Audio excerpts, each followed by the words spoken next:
Dear viewers, आप सभी का पाथफाइंडर्स बैन अकेडमी पे स्वागत है। A very very shocking news is coming from Pakistan. 24 people have been killed by a attack in Balochistan province by Balochistan militants. 24 लोग मारे जा चुके हैं और बहुत लोग इस समय इंजर्ड हैं।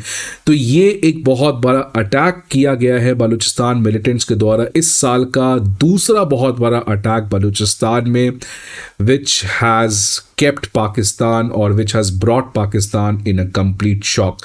So this is a very very worrying news, जिसके बारे में आज के इस पर्टिकुलर सेशन में हम लोग अध्ययन करेंगे कि क्यों आखिरकार Balochistan militants back to back इस तरीके के अटैक कर रहे हैं, कौन रिस्पॉन्सिबल है इसके पीछे, और क्या पाकिस्तान इस तरीके के क्राइसिस को ख़त्म कर सकता है। इस चीज़ के लिए पाकिस्तान को it has to look towards India because India has the answer. तो इन सारी चीज़ों को आज के इस पर्टिकुलर सेशन में हम लोग बात करेंगे, तो ज़रूर बने रहें आप। सबसे पहले न्यूज़ देख लेते हैं। तो न्यूज़ क्या है, एक सुइसाइड बॉम्बिंग हुआ है ट्रेन स्टेशन में in the south western Pakistan, जिसकी वजह से 24 पीपल अभी तक मारे जा चुके हैं and another 53 people had been injured. ये पर्टिकुलर अटैक हुआ है क्वेटा सिटी में। क्वेटा सिटी का जो सबसे बड़ा मेन रेलवे स्टेशन है, वहां पे सुबह 9 बजे इसका अटैक हुआ है। क्वेटा आप देख सकते हैं इस पर्टिकुलर इमेज में, बलूचिस्तान के अंदर ये आता है। बलूचिस्तान आपको पता है पाकिस्तान का सबसे बड़ा प्रोविंस, और उसी में क्वेटा जो है वो एक मेजर सिटी है बलूचिस्तान के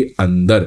आगे बढ़ने के पहले स्टूडेंट्स, एक आपके लिए इंपॉर्टेंट इंफॉर्मेशन कि अनअकैडमी आईएएस के बैचेस 20 नवंबर से करोल बाग, मुखर्जी नगर, पटना और प्रयागराज में स्टार्ट होने जा रहे हैं। हमारे बैचेस करोल बाग में, मुखर्जी नगर में, प्रयागराज में और पटना में, इन चारों बैचेस हमारे स्टार्ट हो रहे हैं at a very very special price of 59,999।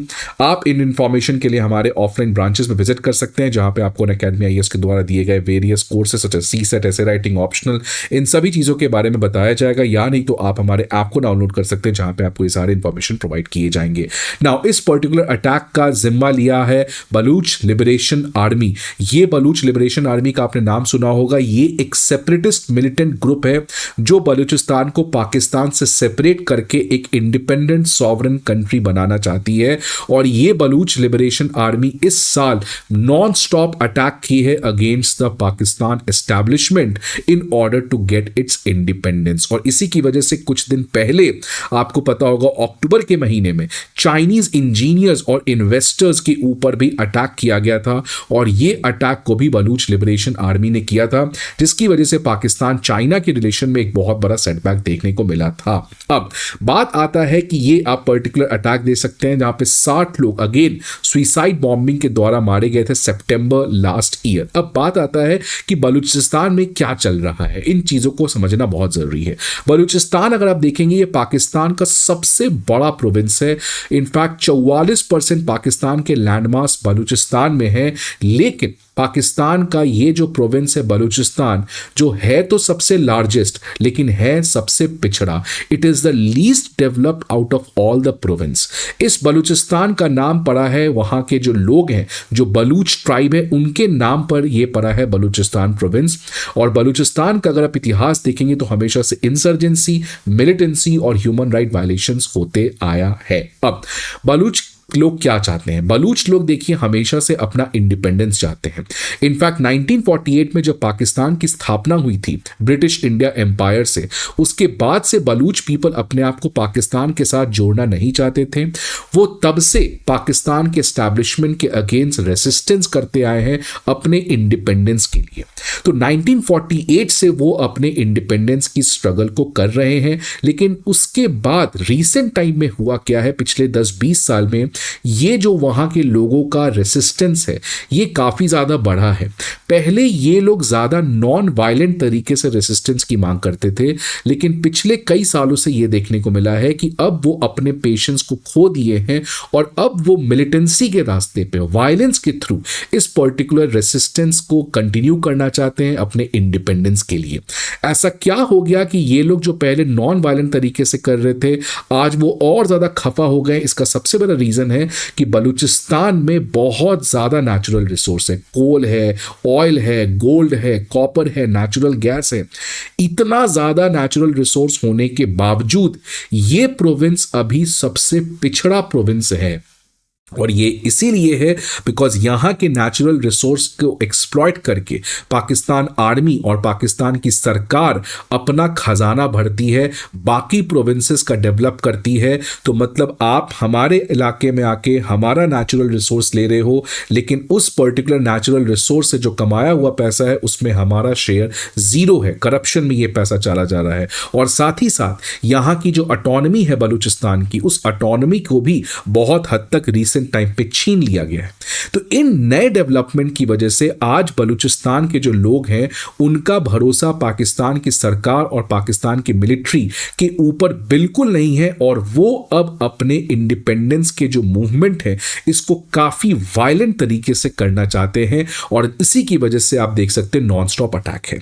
एक और तीसरा फैक्टर जिसकी वजह से आज बलूचिस्तान के लोग काफी ज्यादा वायलेंस पे उतर आए हैं वो है चाइना का फैक्टर। आपको पता है कि चाइना पाकिस्तान की दोस्ती इस समय बहुत ज्यादा अच्छी है, ऑल्दो रीसेंट टाइम में सेटबैक आए हैं, बट चाइना का इन्वेस्टमेंट पाकिस्तान में बहुत ज्यादा है। और सबसे इंपॉर्टेंट इन्वेस्टमेंट है CPEC which is China Pakistan economic corridor.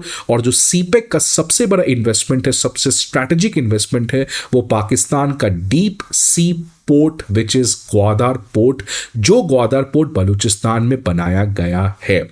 तो चाइना का इन्वेस्टमेंट बलूचिस्तान में बहुत ज्यादा है, ग्वादर पोर्ट को बनाया है। इसके अलावा जो बलूचिस्तान के नेचुरल रिसोर्स हैं उसके माइनिंग प्रोजेक्ट्स में भी चाइना सिग्निफिकेंटली इन्वॉल्व है, और अभी रिसेंटली चाइना एक इंटरनेशनल एयरपोर्ट को भी कंस्ट्रक्ट कर रही है ग्वादर पोर्ट में। इन सारे डेवलपमेंट्स की वजह से रिसेंट टाइम में एक एंटी चाइना सेंटिमेंट भी बनते हुए नजर आ रहा है, बिकॉज आपको पता है ग्वादर पोर्ट को लीज पे दे दिया गया है चाइना को, और इसकी वजह से चाइना ने उस पर्टिकुलर पोर्ट पे अपना मिलिट्री ले आया है। सो द मिलिट्रलाइजेशन ऑफ पोर्ट, इसके अलावा वहां पे जितने भी लोकल प्रोजेक्ट्स हैं उसको फेंस कर दिया गया है। जो वहां के लोकल्स हैं उनको इस पर्टिकुलर डेवलपमेंट से, इस पर्टिकुलर इंफ्रास्ट्रक्चर से किसी भी तरीके का फायदा नहीं हुआ है। और वहां के जो बलूचिस्तान के लोग हैं वो प्राइमरली कोस्टल लोग हैं, और वो लोग समुद्र में फिशिंग के ऊपर बहुत ज्यादा निर्भर करते हैं। लेकिन चाइना क्योंकि वो ग्वादर पोर्ट को कंट्रोल करता है तो वो अपने फिशरमैन को वहां पे प्रमोट कर रहा है फिशिंग के लिए, जिसकी वजह से जो लोकल लोगों का लाइवलीहुड है, जो लोकल फिशिंग कम्युनिटी है, उसको बहुत ज्यादा प्रॉब्लम क्रिएट हुआ है। इसके अलावा वहां के लोगों को ये लगता है कि पिछले 10 साल से सीपेक के द्वारा बहुत ज़्यादा इन्वेस्टमेंट किए गए हैं यहाँ पे, लेकिन वहां के लोगों को कोई फायदा नहीं हुआ है। इनफैक्ट सीपेक के थ्रू चाइना जो है वो अपने लोगों को यहाँ पे ला रहा है, अपने कंपनीज को यहाँ पे ला रहा है, अपने लोगों को यहाँ पे जॉब क्रिएट हो रहा है, जिसकी वजह से बलूचिस्तान का जो डेमोग्राफी है वो भी चेंज हो गया है because of coming of so many non local people.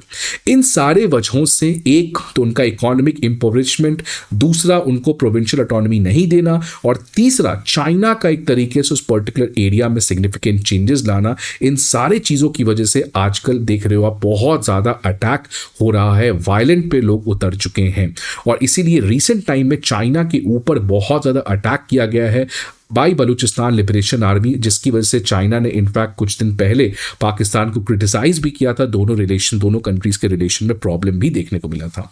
Now what is my take? अब देखिए इसमें मेरा टेक क्या है, बिकॉज ये प्रॉब्लम इंडिया के पास भी है नॉर्थ ईस्ट में, और हमारे नॉर्दर्न एरिया में पाकिस्तान के पास भी सेम प्रॉब्लम है। लेकिन इंडिया जो है, क्योंकि इंडिया हम लोग एक पर्टिकुलर आइडेंटिटी में भरोसा नहीं रखते हैं।